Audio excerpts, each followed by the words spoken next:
Você acha que os brasões e Digimon serviam apenas para fazer os parceiros evoluírem? Se você acredita nisso, então talvez tenha perdido uma das mensagens mais profundas em toda a franquia. Porque a verdade é que os brasões nunca deram poder para ninguém. Eles nunca criaram coragem, nunca criaram amizade e muito menos esperança. Eles apenas despertavam aquilo que sempre esteve dentro das crianças escolhidas. Quando você entende isso, Digimon Adventure deixa de ser apenas um anime sobre monstros digitais. Ele vira uma das histórias mais inteligentes sobre amadurecimento, identidade, trauma e crescimento pessoal que muita gente assistiu na infância, sem perceber. E hoje a gente vai mergulhar profundamente em todos os brasões de Digimon Adventure. O significado real de cada símbolo, as histórias por trás de cada criança escolhida, como esses brasões mudaram o destino do Digimundo e os detalhes que provavelmente você nunca percebeu. Então, antes de tudo, deixe o like, se inscreva no canal,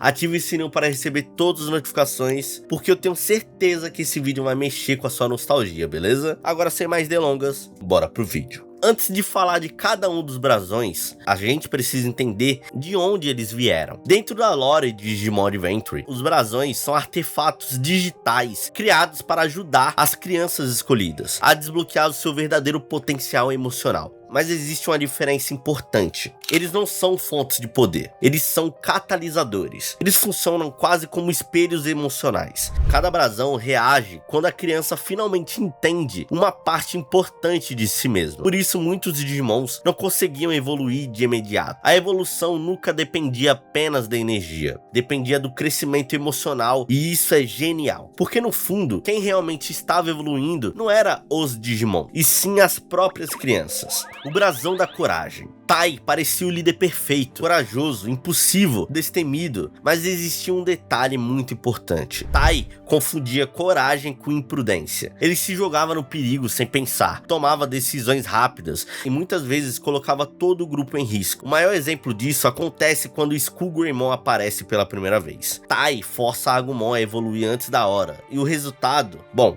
nasce uma evolução corrompida, um monstro fora de controle. E talvez essa seja uma das maiores lições da franquia. Forçar o crescimento gera monstros. E só quando Tai entende que coragem não significa ausência de medo, e sim agir mesmo com o medo, Agumon alcança sua verdadeira forma, o Wargreymon.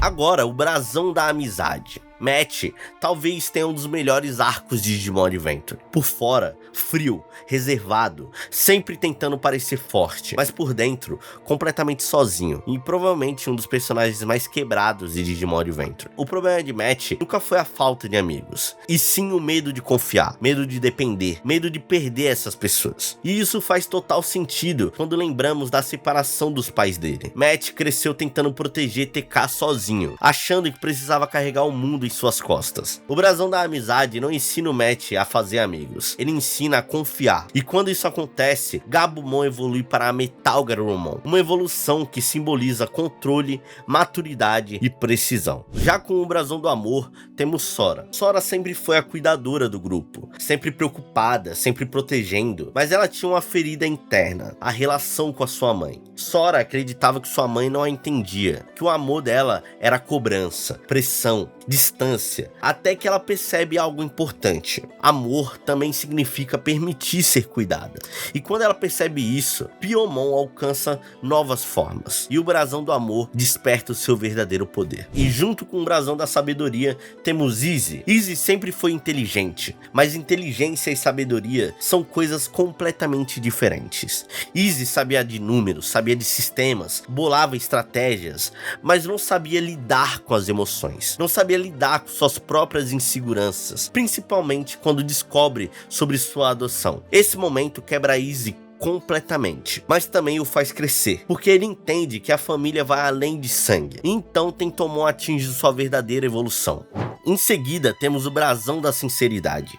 Joey sempre pareceu ser o mais responsável, o mais maduro, mas na verdade ele era o mais inseguro, sempre tentando agradar, sempre tentando fazer o certo, sempre tentando corresponder às expectativas. O brasão da sinceridade ensina Joey a ser honesto com ele mesmo, admitir seus medos, suas limitações, sua exaustão, e isso transforma completamente sua jornada. Não é porque o Joey era o mais velho que ele precisava ser o responsável por todas aquelas crianças sozinho, e depois que ele entende isso, Gomamon pode atingir sua forma final. Também temos o brasão da pureza. Mimi talvez seja uma das personagens mais subestimadas da franquia. No começo, ela parece apenas uma garota mimada, riquinha, que tem tudo quando quer, mas logo percebemos algo. Mimi nunca fingiu ser quem não é. Ela fala o que pensa, sente intensamente, age com autenticidade. E é exatamente isso que a pureza representa. E não apenas inocência, mas sim a verdade. Por isso que talvez muitas pessoas não gostassem da Mimi naquela época, pela falta de autenticidade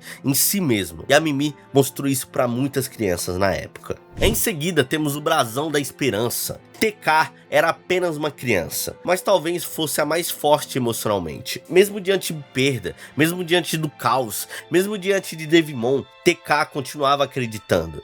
E essa esperança muda tudo. A chegada de Angemon talvez seja um dos momentos mais marcantes da história de Digimon, ou talvez da história dos animes. E até hoje arrepia, porque naquele momento, quando todo mundo achou que era o fim dos DJ escolhidos, TK acreditava. E foi essa esperança que salvou eles, e salvou todo o Digimundo. E por último, mas não menos importante, temos o brasão da luz. Kari sempre foi diferente, mais conectada, mais sensível, mais misteriosa. A luz dela não representa a bondade, representa a conexão espiritual, representa o equilíbrio. Muitos fãs acreditam que Kari possui uma ligação direta com um dos deuses do Digimundo, Homeostasis, a entidade que supervisiona o equilíbrio do Digimundo. E honestamente, faz muito sentido, porque depois da chegada de Kari no anime, muita coisa muda. Depois voltem para assistir, presta atenção, o clima de Digimon Adventure muda completamente. E agora vem uma das teorias mais fortes. E se os brasões não foram criados pelo deus do Digimundo? E se eles foram criados